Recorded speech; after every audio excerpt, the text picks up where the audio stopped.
छत्तीसगढ़ में विधानसभा चुनाव को लेकर सभी प्रमुख पार्टियों ने कमर कस ली है। राज्य की 90 सीटों पर 2 चरणों में वोटिंग होनी है। 7 नवंबर को पहले चरण में 20 सीटों पर चुनाव होगा, वहीं दूसरे चरण में 17 नवंबर को 70 सीटों पर वोटिंग होनी है।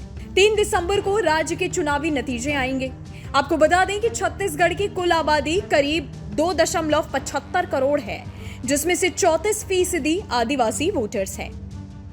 विधानसभा चुनाव में आदिवासियों के लिए 29 सीटें आरक्षित की गई हैं। इन 29 सीटों को छोड़कर भी कई ऐसी सीटें हैं जहां आदिवासी वोटर्स हार जीत में अहम फैक्टर निभाते हैं। यही कारण है कि दोनों ही पार्टियों का यहां हमेशा से आदिवासियों पर फोकस रहा है। राज्य के पहले मुख्यमंत्री अजीत जोगी आदिवासी समाज से ही थे। हालांकि उनकी जाति को लेकर विवाद आज तक बना हुआ है और उनके बेटे अमित जोगी भी इसे लेकर कई तरह की आलोचनाओं का सामना कर रहे हैं। 2018 के विधानसभा चुनाव में कांग्रेस ने 28 आदिवासी सीटों पर जीत हासिल की थी, जिसके बाद राज्य में कांग्रेस की सरकार बनी थी। इसके अलावा लोकसभा 11 सीटों में से 4 सीटें आरक्षित हैं। बस्तर, कांकेर, रायगढ़ और सरगुजा लोकसभा सीट एसटी के लिए आरक्षित है। 2019 के लोकसभा चुनाव में कांग्रेस ने सिर्फ बस्तर लोकसभा सीट में जीत दर्ज की थी, जबकि 3 सीटों पर बीजेपी को जीत मिली थी। यही वजह है कि राज्य के मुख्यमंत्री के रूप भूपेश बघेल लगातार आदिवासी तक पहुंच बनाने के काम में जुटे हैं। मुख्यमंत्री पद की शपथ लेने के बाद भूपेश बघेल ने आदिवासियों की हजारों एकड़ जमीन वापस कराने का फैसला लिया, जिसे राज्य सरकार ने एक प्रस्तावित स्टील परियोजना के लिए अधिग्रहित किया था। इसके अलावा सरकार ने धान के समर्थन मूल्य में बढ़ोतरी की है। इसने वनोपज के समर्थन मूल्य में भी वृद्धि की गई है। इसके लिए एक बाजार भी स्थापित किया गया है। राज्य सरकार इस बाजार में वनोपज की खरीद भी कर रही है। लेकिन इस दौरान कांग्रेस को अरविंद नेताम जैसे आदिवासी नेता के जाने से झटका भी लगा है। अरविंद नेताम इंदिरा गांधी के समय से कांग्रेस पार्टी में बने हुए थे। इंदिरा गांधी और नरसिंह राव नेतृत्व में बनी कांग्रेस की सरकारों में मंत्री भी रहे हैं।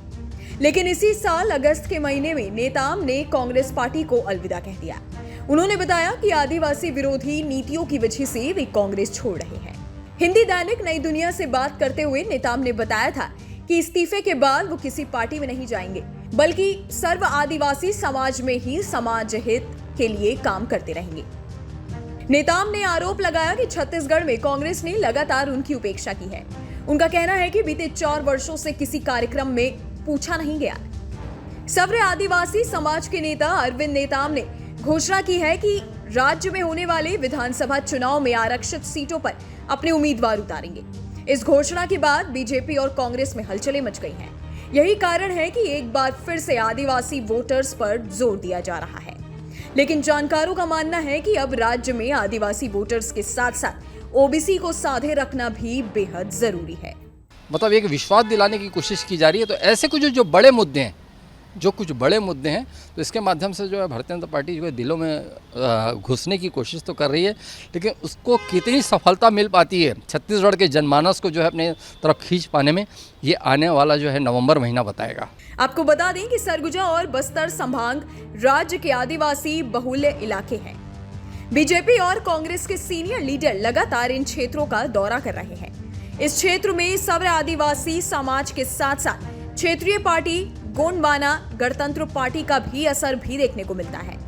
केंद्रीय मंत्री अमित शाह भी बस्तर क्षेत्र का दौरा कर चुके हैं। अभी हाल ही में कांग्रेस के जगदलपुर में कार्यकर्ता सम्मेलन आयोजित किया गया था। वहीं बीजेपी के छत्तीसगढ़ प्रभारी ओम माथुर भी लगातार यहां का दौरा कर रहे हैं। इस वीडियो में फिलहाल इतना ही। हमारे यूट्यूब चैनल न्यूज नेशन पर तमाम विषयों पर खबर उपलब्ध है और भी लेटेस्ट जानकारी के लिए आप हमारी वेबसाइट newsnationTV.com पर विजिट कर सकते हैं। जाते जाते हमारे वीडियोस को लाइक करना और बेल आइकन को प्रेस करना मत भूलिएगा, ताकि हर न्यूज अपडेट सबसे पहले आप तक